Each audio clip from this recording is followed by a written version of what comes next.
This talk, Ethnic Cleansing in the Holy Land, is presented by Martin and Lois Griffith.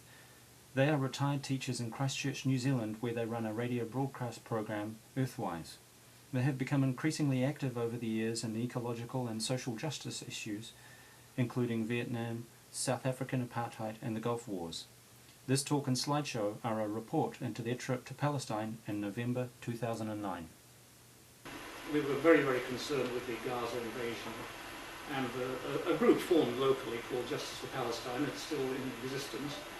And about the middle of the year, on some of the many emails that came round, was a strange email from someone I've still not identified. I've got the name, but advertising a tour run by a British group to the Holy Land. And they told us it was 12 days, it cost so-and-so, and they gave us a list of the itinerary, and it looked very, very interesting. We applied for it, and we accepted, and we went in late October, and the trip was very, very intense, heart-rending and very moving, but grim in many ways as well, and you'll hear it and see it here.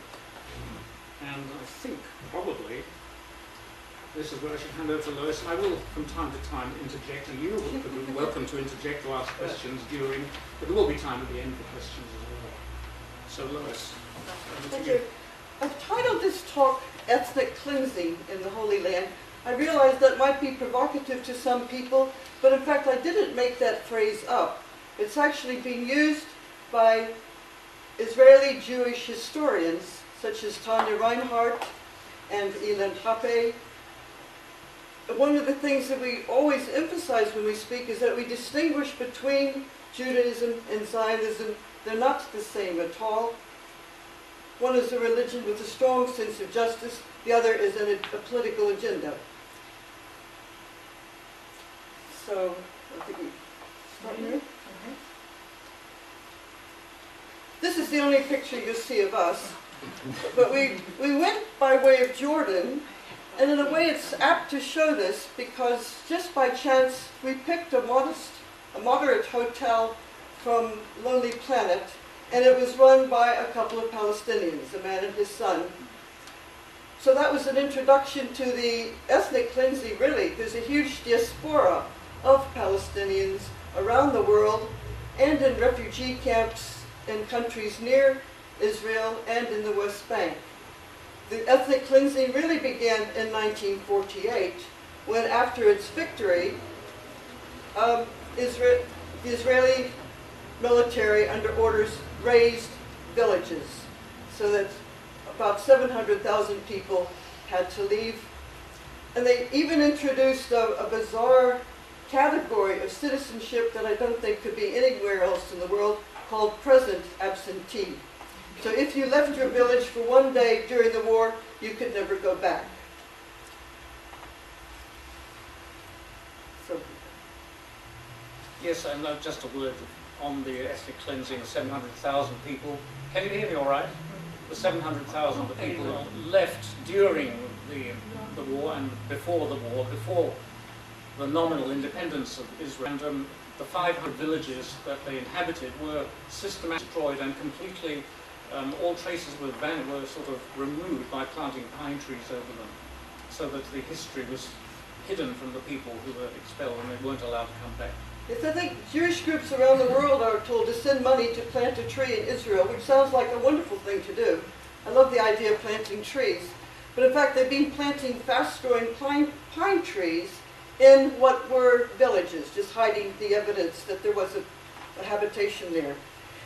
Now, most of our tour was organized by an Israeli Jewish activist group called Israeli Committee Against House Demolitions. So these are, you could say, Jews for Justice is a phrase used in a lot of countries. This young man is explaining to us what ICAD, this Israeli Committee Against House Demolitions, calls the matrix of control. How the Zionists are moving in and taking over, especially Jerusalem. In fact, I should have said at the introduction, we'd like to talk a bit about what's happening in Jerusalem itself. Then we want to talk about one family, because what happened to one family represents what's happened to thousands of families. Then we want to talk about what's happened to a student at university, and then want to look at Hebron. And there's a lot more that could be said, but I think that's going to be enough. So here we are at the Damascus Gate, the entrance to the Jerusalem quarter, sorry, to the Muslim quarter of the old city. And we're in the Muslim district of the old city of Jerusalem, but lo and behold, Ariel Sharon has bought an apartment above it and very intimidatingly put a menorah on top and some Israeli flags. This is the Muslim quarter. So it's it's really sending in a signal that we're here to take over. And a school has moved in with some Jewish families there.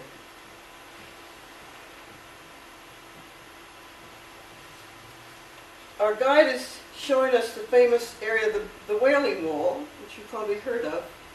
What I didn't know, till we took this trip, was that the plaza in front of it, until '67, was Muslim housing.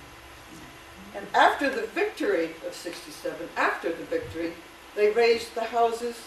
The first few had people in them, so there was a panic to get out, and now it's an open plaza. The army uses it for their parades.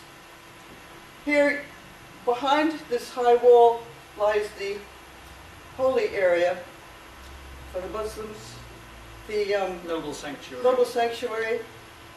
This is the Al-Aqsa Mosque, right there. And this is the wooden platform that Sharon marched up in 2000, yeah. 2000 with his 1,200 soldiers, which really led to the Second Intifada. There's always been this scare that the Al-Aqsa Mosque would be destroyed and replaced by a temple, because Jewish people consider that a holy area too.